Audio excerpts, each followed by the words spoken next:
하나님의 은혜가 여러분들 가운데 함께 하시기를 주님의 이름으로 축원합니다. 히스기야 왕이 된 지 14년, 그러니까 우리 서기로 말하면 기원전 701년입니다. 기원전 701년에 이 사내립이 유다를 침공했습니다. 물론 북이스라엘이 망한 지는 벌써 20년이 넘었어요. 20년이 넘어서 이제 그 지역 전체가 지금 아수르의 영향력 하에 있었습니다. 그러다 보니까 유다가 원래 이제 히스기야 왕 아버지 아하스가 아수르를 실은 끌어들였거든요. 그러다 보니까 아수르의 지배에서 유다도 자유로울 수 없었던 겁니다. 계속해서 조공을 바치는 그런 상태였기 때문에 히스기야 왕은 아수르로부터 벗어나고 싶었어요. 어떻게 하면 벗어날 수 있을까? 그래서 이제 같이 정치를 하는 귀족들 이렇게 이야기를 하다 보니까 결국 그들도 애굽을 의지할 수밖에 없었습니다. 그래서 애굽에 사신을 보내서 이제 군대 파병을 요청하게 되었지요. 그러니까 아수르의 입장에서 보면 그동안 이 유다가 자기네 편에서 잘 있었는데 유다가 배반을 하니까요, 유다를 쳐야만 했어요. 그래서 사느랩이 대군을 이끌고 이 유다를 침공했습니다. 그리고 유다에 있는 대부분의 성을 다 점령한 상태였어요. 지금 라기스와 예루살렘 한두 성읍만 남은 상태입니다. 지금 사느립은 지금 라기스라고 하는 곳에서 전투를 벌이고 있었고, 그리고 랍사게라고 하는 군대 장관을 이 예루살렘으로 보내서 예루살렘 성을 완전히 포위한 상태에서 지금 심전을 벌이고 있는 겁니다. 랍사게가 여기 유다 지도자들하고 지금 협상을 하는 겁니다. 너희 항복해라. 근데 히스기야는 지금 그 항복하는 게 아니라 랍사게를 비롯해서 아수르 군대가 와서 어떤 말을 해도 대답하지 마라, 반응하지 마라, 이렇게 명령해 놓은 상태입니다. 근데 오늘 저와 여러분들이 이 랍사게가 하는 이야기를 가만히 들어볼 필요가 있어요. 자, 랍사게가 유다 협상 대표로 나온 사람들에게 이야기를 합니다. 이야기를 하는 내용 가운데 몇 가지. 우선은 유다가 애굽을 의지하려고 하는데 애굽이 너희를 구원할 수 있겠느냐라고 반문을 합니다. 여기 6절에 보면 보라 내가 애굽을 믿는도다 그것은 상한 갈대 지팡이와 같은 것이라 사람이 그것을 의지하면 손에 찔리리니 애굽 왕 바로는 그를 믿는 모든 자에게 이와 같으리라. 그러니까 애굽을 의지하면 오히려 애굽 때문에 더 고통당하고 어려움을 당할 거라는 겁니다. 그러니까 애굽 의지하려고 하는 것 너희에게 아무 의미가 없다. 실제로 그랬지요. 지금 아수르의 집에서 벗어나고 싶어서 애굽을 의지하려고 했는데 사실은 이 당시에 애굽은 그럴 만한 힘이 없었어요. 애굽이 유다를 도울 만한 능력이 없었던 겁니다. 그래도 누군가의 지배로부터 벗어나려고 할 때는 다른 것 많이 찾습니다. 근데 사실 이 애굽을 의지하려고 할 때 이사야 선지자가 끊임없이 그렇게 하지 말라고 그랬어요. 애굽에 내려가지 마라. 애굽 의지하지 마라. 하나님을 의지해야지. 왜 애굽을 의지하느냐고 그렇게 여러 차례 이야기를 했었는데 유다의 정치 지도자들은 결국 애굽을 의지하면서 아수르를 배신했던 겁니다. 자, 또 한 가지. 그를 도와줄 사람이 힘이 없어서 더 이상 도움받을 수 없는 상태입니다. 그러면 유다 자신은 이 아수르와 대항할 능력이 있나요? 지금 유다의 대부분의 성읍들이 다 점령을 당한 상태고 예루살렘만 남은 상태인 겁니다. 그거 하나만 남은 거예요. 라기스도 얼마 안 돼서 이제 점령을 당합니다. 그리고 이제 사느립이 이제 예루살렘으로 올라와요. 자, 이런 상태에서 과연 유다는 끝까지 지킬 수 있을까? 아수르의 그 대군 20만 명이 넘는 그 군대 앞에서 과연 그들은 이 아수르 군대와 싸울 능력이 있는가? 그래서 랍사게가 그런 얘기를 하는 거예요.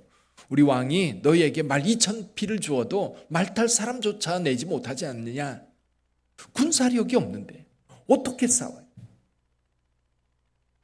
이 대군 앞에서 그들이 벗어날 방법이 뭐예요? 히스기야는 계속해서 하나님을 믿으라, 여호와를 믿으라고 백성들에게 말한다는 겁니다. 더군다나 히스기야는 종교개혁을 일으켜요. 그 산당들 또 여러 지역에 흩어져 있는 하나님께 예배드리는 그런 예배 초소들을 다 없애버리고 오직 예루살렘 성전에서만 예배드리기를 원했어요. 그래서 백성들로 하여금 다 예루살렘에 와서 제사 드릴 수 있도록 그렇게 만들었던 겁니다. 사실 산당에서는 여러분 우상들에게 절하는 경우가 대부분이었거든요. 바알 신이라든지 아세라 신이라든지 이런 신상들을 세워놓고 그곳에서 이 유다 백성들이 제사를 드렸던 겁니다. 그것들을 다 폐하고 오직 예루살렘에 있는 성전에서만 예배를 드리게 했었던 거예요. 더군다나 지금 랍사게가 무슨 얘기를 해요? 백성들이 다 듣는 상황 속에서 이 자기 민족을 이 아수르 군대에서 구원한 그런 신이 있느냐라는 거예요. 각 나라마다 그들이 믿는 신이 있습니다. 각 나라마다 신이 있는데 그들의 신들에게 제사를 하면서 이 아수르의 군대로부터 우리를 보호해달라고 기도했을 거예요. 제사를 드렸을 거예요. 근데 그 어떤 나라도 아수르 군대에서 벗어나게 하지 못했습니다. 다 점령당했고 다 망했어요.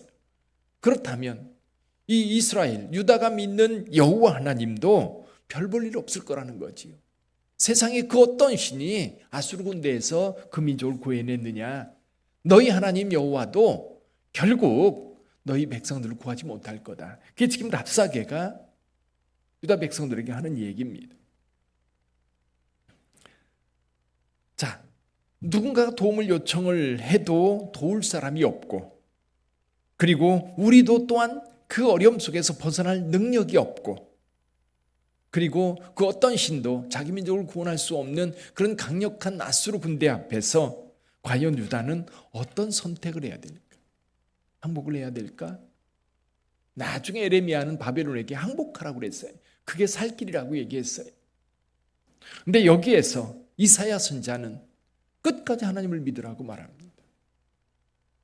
오늘 저와 여러분들의 시대에 비슷한 상황이 아닌가? 우리 목사님들이 모이면 목사님들도 그렇고요, 장로님들도 그렇고요, 같이 모여서 이제 요즘에 어떤 신앙적인 형태를 이야기하다 보면 너무 답답해요.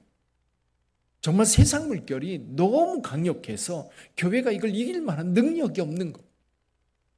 세상 문화라든지 세상 물질 문명, 요즘에는 여러분 물질 만능주의 시대잖아요. 돈만 있으면 모든 것이 해결되는 시대.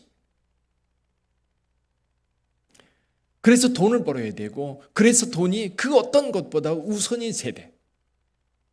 근데 그 물질이라고 하는 것이 강력하게 우리에게 이렇게 넘쳐들어올 때에 하나님만 믿어. 하나님이 너와 함께 할 거야. 너를 지켜줄 거야. 우리 젊은이들에게 아무리 그 얘기를 해도요, 아이들은 그거에 대해서 전혀 기대하지도 않고 믿지도 않고 또 생각조차도 안 해요. 그래서 지금 10대, 20대, 30대 점점 하나님을 믿는 비율이 줄어들어 가는 거예요.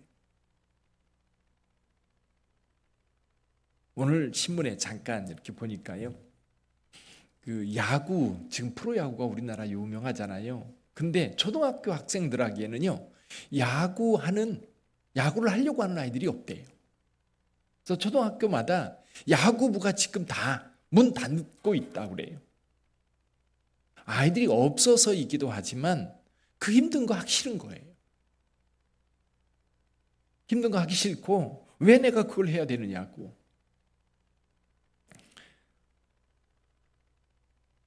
여러분, 오늘 시대의 젊은이들이 조금 더 생각 있는 아이들, 솔직히 하는 것 같아요. 나 편한 것만 선택하는 아이들이 있고, 또 하나는 오직 돈이라고 하는 것이 내 인생을 결정한다고 확신하고 그거에 올인하는 경우가 너무 강력한 거.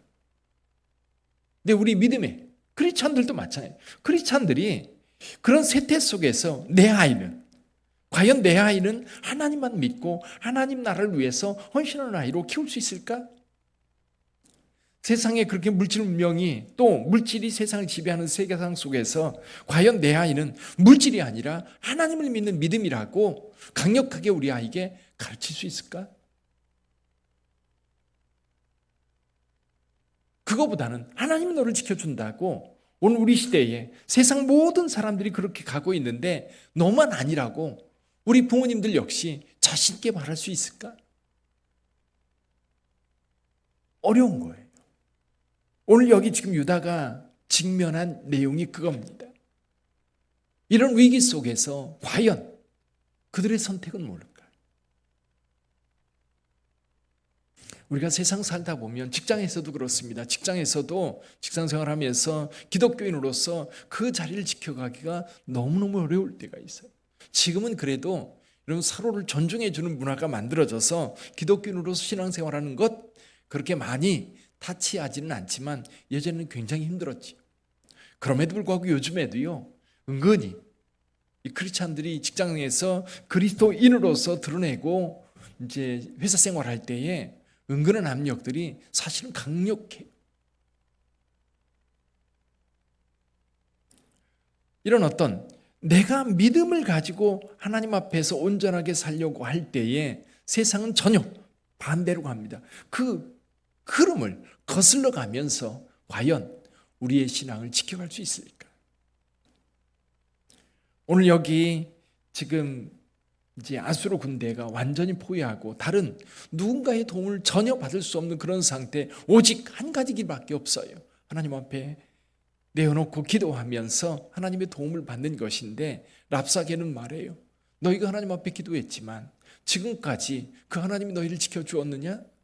지금 유다의 다른 성들은 다 점령당하고 여기만 남아있다는 얘기는 이제 금방 예루살렘도 점령을 당해서 끝날 수 있다는 거지. 그런 상황. 히스기야는 결론적으로 이사야의 조언을 듣습니다. 이사야의 조언을 들어요. 이사야는 끝까지 말합니다. 여호와만 의지해라. 하나님만 의지해라. 하나님이 지켜주신다. 결론적으로 말하면요, 하나님이 지켜주셔요. 이제 37장으로 넘어가면 히스기야가 하나님 앞에 나가 기도하고, 그리고 그 다음 날 보니까 이 18만 명이나 되는 모든 이 아수르 군대가 다 죽고 산헤립 본국으로 돌아가서 죽습니다. 자기 아들들에게 살해를 당해요. 아마도 전염병이 도는 것 같다 그래요. 어쨌거나 이 유다 입장에서 보면 하나님이 치신 거예요. 그들의 힘이 아닌 하나님의 역사로 이 아수르 군대가 다 무너지고 결국 포위를 풀고 이 산헤립이 본국으로 돌아갈 수밖에 없는 그런 상황. 자, 결론적으로는 말합니다. 우리 하나님이 지켜주셨다고. 우리 하나님이 지켜주셨다. 근데 저와 여러분들도 마찬가지입니다. 때로 우리가 극복할 수 없는 어떤 어려움 속에 있을 때에 이거 어떡하지? 그때 하나님 앞에 나오는 거예요. 우리 하나님 앞에 무릎 꿇는 겁니다. 세상 흐름이 아무리 강력해도 하나님의 능력을 이길 수는 없는 것 같아요. 중요한 것은 뭐냐면 우리가 그 하나님을 얼마만큼 신뢰하느냐라고 하는 거지요. 그 하나님을 얼마만큼 믿느냐라고 하는 거지요. 그 하나님을 온전히 의지하고 그 하나님께 내 자신을 맡길 때 그 하나님께서 우리 가운데 역사하세요. 오늘날도 여전히 하나님은 살아계십니다. 오늘날도 여전히 하나님을 경험하는 사람들은 그 죽음 속에서도 하나님께서 건져주시는 것을 간증해요. 우리 빛된 교회도 마찬가지입니다. 저와 여러분들이 신앙생활하면서 많은 어려움이 있을 때 우리가 합심하여 기도할 때에 하나님이 들어주신 거 우리는 늘 경험합니다. 그렇다면 내게 어려움이 왔을 때에도 그냥 아무 생각 없이 그냥 하나님을 의지하는 것이 아니라 하나님께서 나와 함께 하실 때 이 문제에서 벗어나 하나님을 영화롭게 할 수 있다고 확신하고 하나님을 믿고 나가는 겁니다. 여러분, 오늘도 여러분들에게 어려움이 있을 수 있어요. 주님 앞에 먼저 내어놓고 기도하다 보면 지혜를 주시고요, 갈 길을 열어주시고요, 방법들을 가르쳐 주시고 때로는 하나님께서 직접 여러분의 삶 속에 역사하셔요. 그때 우리는 하나님을 찬송하면 됩니다. 기뻐 노래하면 됩니다. 우리 하나님께서 살아계시다고 사람들에게 자랑하면 됩니다. 그 은혜가 오늘도 저와 여러분들에게 있기를 주님의 이름으로 축원합니다. 기도하겠습니다.